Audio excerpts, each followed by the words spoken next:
Hi everybody, Jonathan here with a very exciting video today. I'm going to be looking at the new version of Enscape 3.5 and this just dropped earlier this week. I'm very excited about this new release. There's some amazing new features that we're going to look at together. So if you're interested, hop onto the Chaos Enscape page. Now this is the first new release since the Chaos merger with Enscape. So this is definitely exciting to see what they've been working on. So basically, if you scroll down, you're going to notice that the big headline new feature is all to do with assets, and this is something I'll explore in this video with you.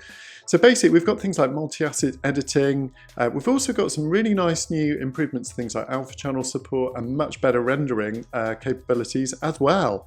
When you thought Enscape couldn't get any better, here it is. There's some really nice big improvements to look at. So if you scroll down, there's quite a few nice little kind of videos to have a look at, but as ever, I would like to share a couple of projects, a real world sort of scenario projects with you, and show you how some of these aspects can work on your architecture and your projects as well. But definitely check out the website, and if you do want to, you can download a trial and get up and running straight away. I think you get a 14-day trial, and after that, you can just jump in with a subscription. So if you do want to buy Enscape in the UK or Ireland, please let me know. I'm a reseller for Enscape and I can help you out with that. Just reach out to me at www.real-time-rendering.co.uk. Okay, so we've had a quick look at some of the new features. There's some very nice sort of video that you can play here. But basically, I think what we'll do, let's just jump into this new tutorial using Enscape 3.5 with my favorite design software, of course, which is going to be Vectorworks. Okay, so here we are with a project that I did a number of years ago, and I quite like to revisit some of my older projects and just bring these out once in a while to play around with. It was for a really nice little kind of eco-home down on the canal in Loughborough, where I now live, and it was done a few years ago, but actually it's still, you know, a really nice little design that I'm very proud of. You can see that the Vectorworks model was sort of quite sophisticated. Basically it was built up, we've got a heliodons layer for lighting, a roof, a first floor, and what's nice is you can kind of pull the model apart and kind of look at that, which is something I'll be doing in this tutorial as well. Okay, so as this is an Enscape tutorial, let's just jump in with the first bit of Enscape and see how we go. Okay, so if you are a Vectorworks user, the very first thing you will want to do is just go up to your tools, go down to third party, and just make sure that you add Enscape to your workspace, as you can see here. Now this is something that I've already done once I've run the installation for Enscape, and now you can see that I've got a whole Enscape palette available here with information about the version. Let's just check, here we go. So we've got Enscape 3.5, a bit of information about the renderers and so on as well, and you can always kind of link over to the check for new versions and so on here. Okay, but let's basically just launch Enscape. So this is the thing I love so much about Enscape. It's just a one-click button. Basically click on Start Enscape to start launching your model from whatever software you're in. Vectorworks, Rhino, 3D Studio, or of course SketchUp are all very popular with Enscape. So it takes a few seconds to load in. And basically once we're loaded in, we should see a replication of our Vectorworks model on the side screen here. Now, of course, when I'm training, this can always be a little bit tricky. So what I'm going to attempt to do is sort of just show you to begin with how I can have Vectorworks open and Enscape as well.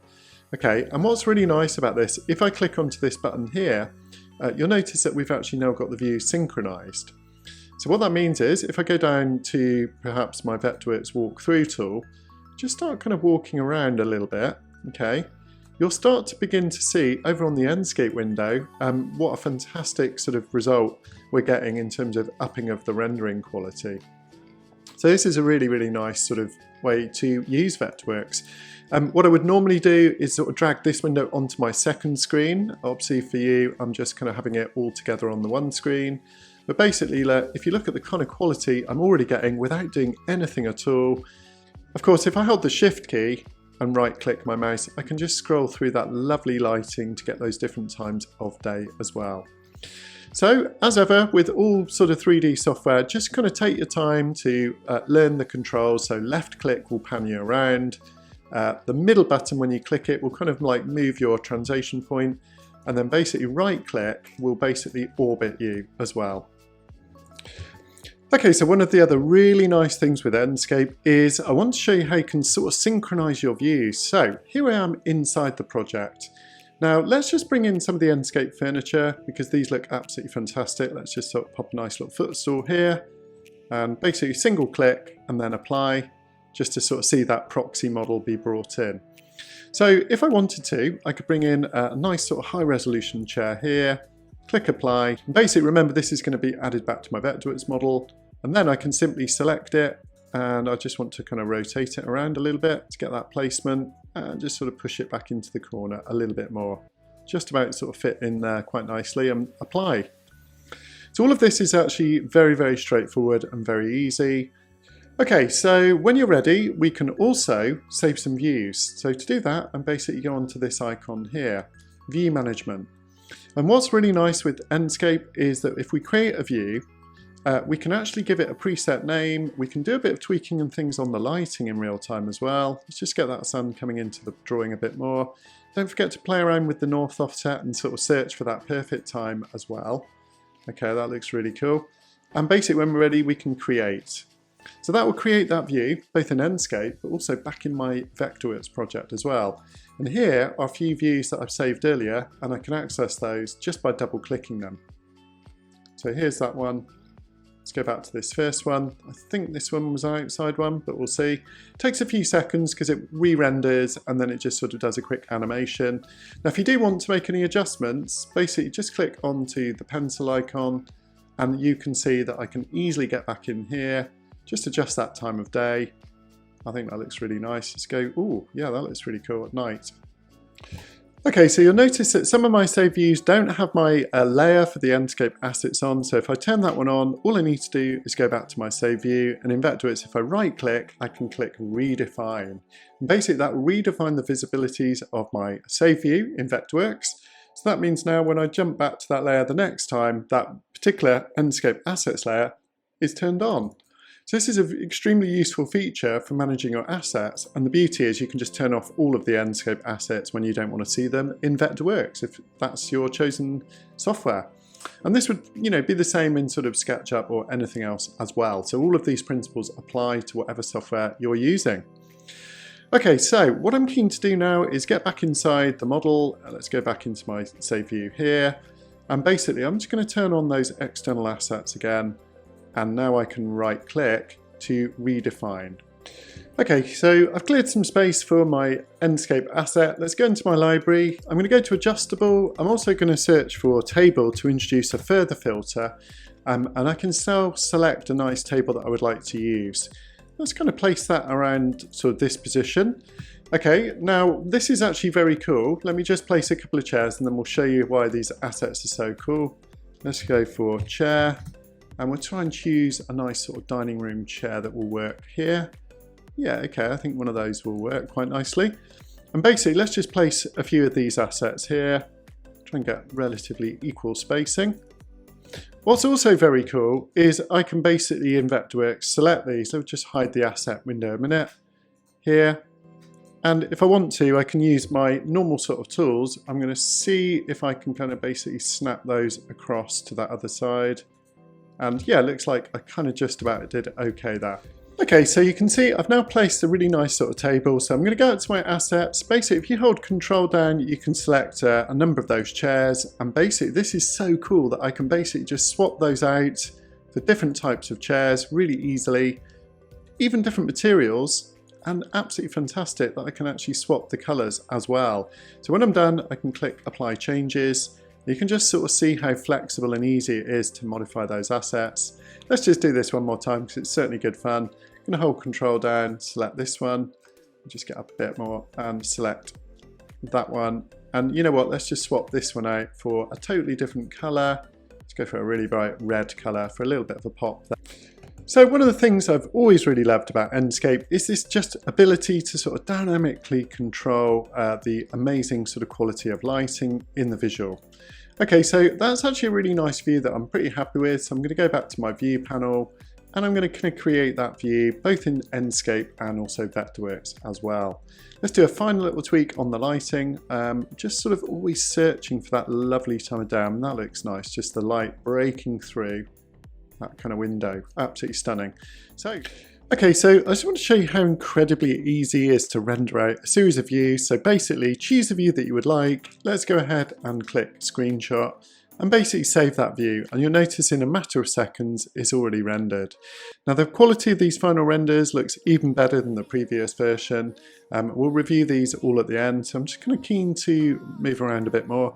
As you can see, I've been fun having a play with some of these new assets. And that's a really nice little view. Just go ahead and render that one out as well. So this is the real beauty of Enscape. It's just fantastic quality rendering, especially for the internal visuals.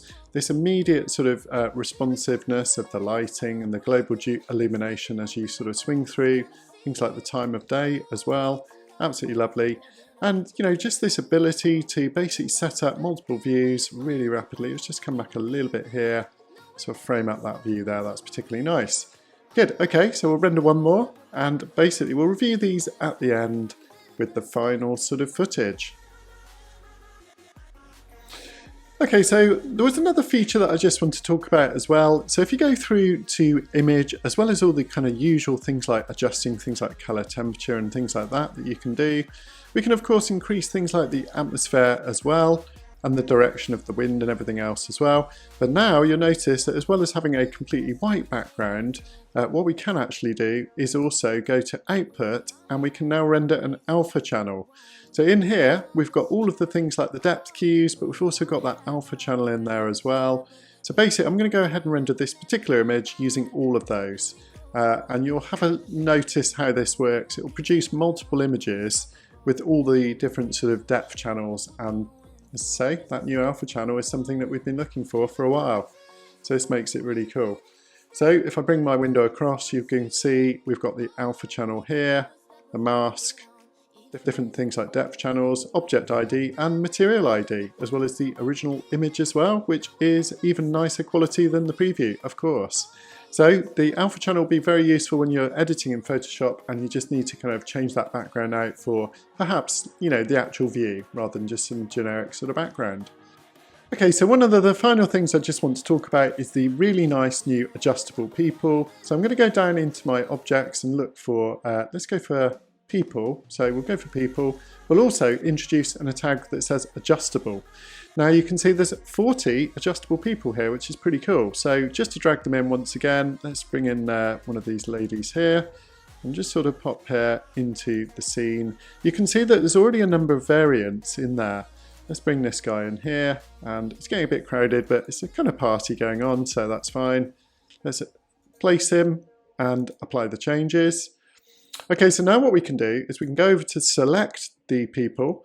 You'll notice that you have multiple kind of colors of assets here. So these are the, I guess the sort of texture maps, if you like, that allow you to change through. Let's click on these guys here. Yep, let's swap them out for a different color. It's pretty easy to do actually, just sort of swap them out, just so you kind of get that, you know, that exact image that you're looking for with these different options. Okay, so just keen to show you how this also works with these adjustable plants. So let's go in and type in plants. Okay, so here we are back in our project. And basically you can see I've got loads of adjustable plants and assets as well that I can bring in. So let's just double click, bring one of those into my project. I've placed some really nice new Enscape sort of assets here, as you can see. So let's pop over to our Enscape side. And basically what I can do, let's bring up my asset window here, select these. Okay, so let's just hold Control down and select them. And I want to show you how you can basically change the things like the colorations of these items. So very, very nice. There's some really nice sort of different options, and let's just apply those changes to those three, just so you can see the different sort of color variations. Let's do that one more time. Click in there, let's go for that middle one and apply. So what do you think, guys? I think this will really kind of make placing those assets and those things like those proxies in Enscape a lot easier to do, and just give us a lot more variety as well in our renderings. So I really like this last view, so I'm going to go ahead and basically render that out. Let's just pop that panel away, just frame up that last view there, and off we go. We'll render that one out too. I would like to do the alpha channel and all those other things too, so we'll go ahead and just render those out. Well everybody, I do hope you've enjoyed this Enscape 3.5 video. I will be making a lot more of these in the future, but this has been my first little dabble with the new Enscape sort of variable assets and adjustable assets and so on as well. I'm very impressed by the new sort of rendering quality, but I haven't really explored that too much in this video. But you know, it's really just kind of touching on the new version and what these cool features are going to entail for your workflow. So as ever, thanks ever so much for watching, and I will see you in the next video. Take care and see you soon. Bye bye.